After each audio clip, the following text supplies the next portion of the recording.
뉴스 속 경제 이슈는 더 쉽고 깊게, 최신 고용 동향은 더 빠르게 전해드리는 고용브리핑 365 시간입니다. 박상률 기자, 안녕하세요. 네, 안녕하십니까. 네, 오늘 어떤 이슈인가요? 지난해 코로나19로 실적 부진에 시달리던 국내 화장품 업계가 그나마 버틸 수 있었던 것, 바로 중국 시장 덕분이었습니다.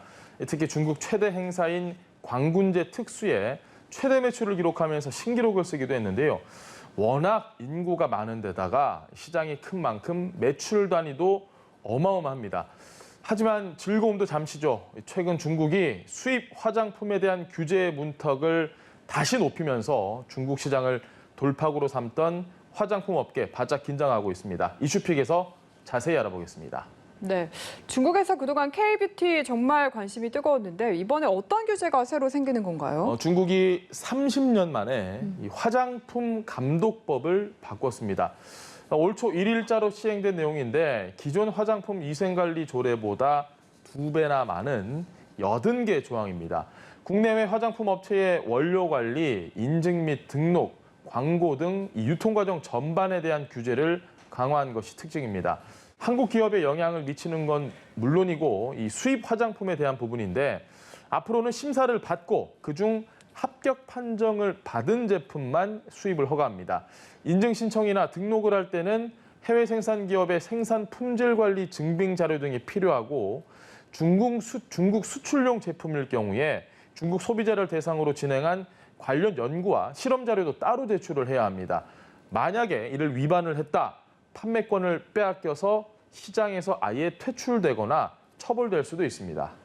네, 일단 우리 화장품 업계 입장에서는 준비해야 할 서류도 더 많아지고 과정도 까다로워질 것 같은데 네. 업계의 반응은 어떻습니까?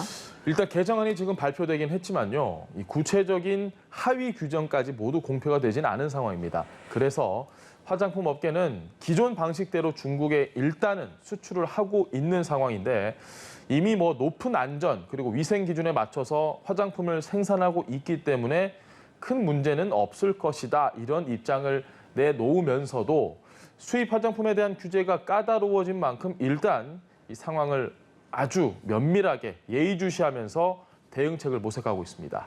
네.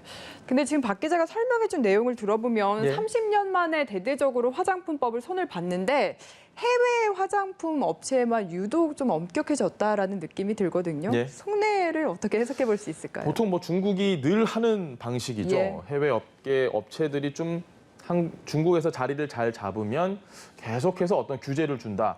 이번 중국의 법 개정도 마찬가지입니다. 자국 화장품, 차이나 뷰티, 이른바 C뷰티를 키우려는 포석이란 해석입니다. 그동안 중국 입장에서는 K뷰티 열풍에 자국 화장품이 설 자리가 없다고 느꼈다는 걸로 해석을 하면 될 것 같은데요. 그래서 이번 기회에 자국 화장품에 대한 규제를 강화를 해서 품질도 좀 높이고 K뷰티 등 수입 화장품에 대한 검열을 보다 강화해서 시장 선점 효과를 키우려는 전략으로 보입니다. 네. 근데 사실 화장품 업계가 많이 걱정이 되는 게 코로나19 이후에 외출이 줄고 아무래도 마스크를 계속 쓰다 보니까 다른 건 다 안 좋지만 화장은 안 해도 돼서 좋다라는 분들이 주변에 좀 계시거든요. 화장품 업체들 입장에서는 좀 안 좋은 게 사실인데 예. 많이 좀 어렵지 않나요? 저는 평소에 화장을 하지 않아서 예. 정확하게는 잘 모르는데요. 지금 산업 전반에 걸쳐서 이 코로나19 직격탄을 받고 있습니다.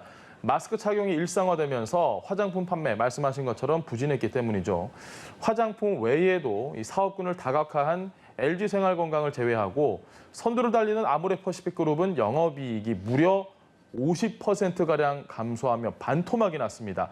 창사 이래의 첫 희망퇴직을 실시하기도 했습니다. 화장품 전성기를 연 로드숍들도 상황은 마찬가지입니다. 에퓨, 미샤 등을 전개하는 에이블 CNC, 이츠한불 등 모두 영업 손실을 기록했습니다. 네, 이렇게 국내 화장품 업계에 부진했던 실적을 그나마 막아준 게 중국 시장이었는데 네. 이렇게 화장품 법안이 개정되면 타격이 더 커지는 게 아닌가 걱정이 되네요. 말씀드렸던 것처럼 이 글로벌 매출 가운데 중국이 차지하는 비중이 너무 컸는데 화장품 업계로서는 지금 반드시 사수해야 할 시작인 중국입니다. 하지만 업체들 정말 긴장할 수밖에 없겠죠. 중국의 이 강화된 규제에 발맞춰 전략을 다시 찾아야 할 시점인데 업계 전략은 대부분 그렇습니다. 디지털입니다. 지난해 광군제에서 우리나라 기업들이 모두 최대 매출을 기록하며 선전했던 가장 큰 이유는 이 다양한 온라인 맞춤형 전략을 펼쳤기 때문입니다. 한쪽에서는 중국의 이번 행보를 위기가 아니라 오히려 기회다 이렇게 보는 시각도 있습니다. 정부 규제와 고객사 요구에 맞춰서 제품을 생산을 한다면 오히려 주문이 더 늘어날 수 있다는 겁니다.